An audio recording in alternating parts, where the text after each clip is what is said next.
ഇടപെട്ട് തന്നെ ഈ വെള്ളം ഇവിടെ നിന്ന് ഈ കെട്ട് മാറി ഓടയിലൂടെ ഒഴുകാനുള്ള സമൃദ്ധമായി ഒഴുകാനുള്ള ഒരു അവസരം ഉണ്ടാക്കണം. ഇല്ല എങ്കിൽ വളരെയധികം ബുദ്ധിമുട്ടായിരിക്കും സ്കൂൾ തുറക്കുന്നത്. അപ്പോൾ ഞാൻ നിൽക്കുന്നത് കൊമരച്ചന്ത പാലത്തിന് ഇവിടെയാണ് പണി നടക്കുന്നത്.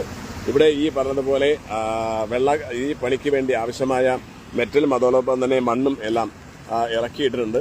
ഇവിടേക്ക് ആളുകൾ ജോക്കി നടക്കുന്ന സ്ഥലമാണ്. ഇതിനൊക്കെ ജോഗിങ് എല്ലാം ഇവിടെയാണ് അവർ നോക്കുന്നത്. ഈ റോഡ് ഇപ്പോൾ താൽക്കാലികമായി അടച്ചിട്ടേക്കാണ്. പിന്നെ ആശ്രയിക്കുന്നത് ഈ ഒരു സർവീസ് റോഡാണ്. ഈ സർവീസ് റോഡിലാണ് ഇപ്പോൾ വെള്ളം ഓടിപ്പോകാൻ വേണ്ടിയുള്ള ഓടകൾ നിർമ്മിച്ചു. ആ ഓടകൾ വഴി വെള്ളം ഒഴുകി പോകേണ്ടതാണ്. പക്ഷേ ഈ വെള്ളം ഒഴുകി പോകുന്നില്ല. ഇപ്പോൾ വെള്ളക്കെട്ട് അല്പം ശമനമാണെങ്കിലും ഇന്ന് മഴ വലുതായിട്ട് പെയ്തില്ല എങ്കിലും ഇത്രമാത്രം വെള്ളം ഇതേപോലെ കെട്ടിക്കിടക്കാനും ഇന്ന് രാവിലെയും ഇതുവഴി പോയ സ്ത്രീകൾ മത്സ്യബന്ധനത്തിൽ പോയവരൊക്കെ വീണു എന്നാണ് അറിയാൻ സാധിച്ചത്. ഈ വെള്ളക്കെട്ട് കാരണത്താൽ വാഹനം ഓഫായി പോയിട്ടുണ്ട്. കാരണം ഒരേ സമയത്ത് അങ്ങോട്ടും ഇങ്ങോട്ടും വാഹനം വരുന്നത് കാരണത്താൽ ചിലപ്പോൾ ഈ ഇരുചക്ര വാഹനങ്ങൾ അവർക്ക് മുന്നോട്ട് പോകാൻ സാധിക്കാതെ വാഹനം ഇവിടെ സ്റ്റോപ്പ് ചെയ്യേണ്ടി വരും. ആ സ്റ്റോപ്പ് ചെയ്യുന്ന സമയത്ത് അവരുടെ ഈ പറഞ്ഞ പുകക്കുഴൽ വഴി വെള്ളം അകത്ത് കയറുകയും അങ്ങനെ വാഹനം ഓഫായി പോവുകയും ചെയ്യുന്ന അവസ്ഥയുണ്ട്. ഇതാണ് ഓട.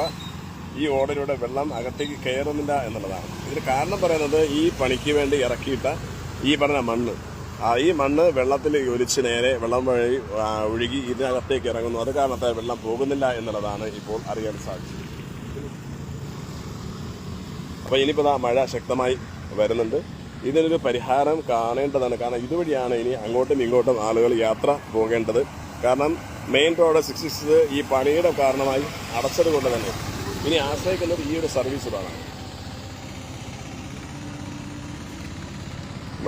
എല്ലാം വെള്ളക്കെട്ടാണ്.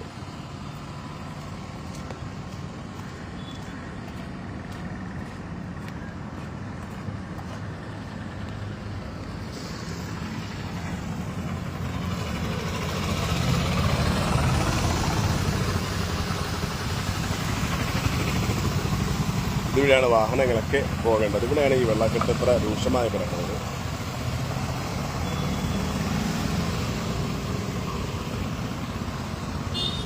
മേൽപ്പാലം അത് തൂണുകളിൽ വരണം എന്നുള്ളതിന്റെ അടിസ്ഥാനത്തിൽ സമരസമിതിയുടെ സമരവുമായി ബന്ധപ്പെട്ടും ഹർജിയുടെ അടിസ്ഥാനത്തിലും MP കൂടിയായ ശശി തരൂർ അതിനുവേണ്ടിയുള്ള സാങ്ഷൻ ഓക്കെയാക്കി. ഇത് 20 മീറ്ററാണ് ഇപ്പോൾ സാങ്ഷൻ ആയിട്ടുള്ളത്.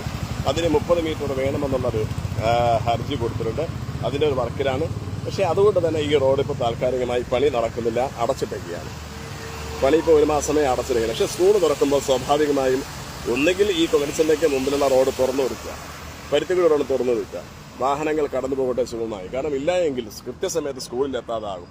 അത് കാരണത്താൽ സ്കൂളിലെ പിഴ അടയ്ക്കേണ്ടി വരും വിദ്യാർത്ഥികൾ. അതോടൊപ്പം തന്നെ ഓഫീസുകളിൽ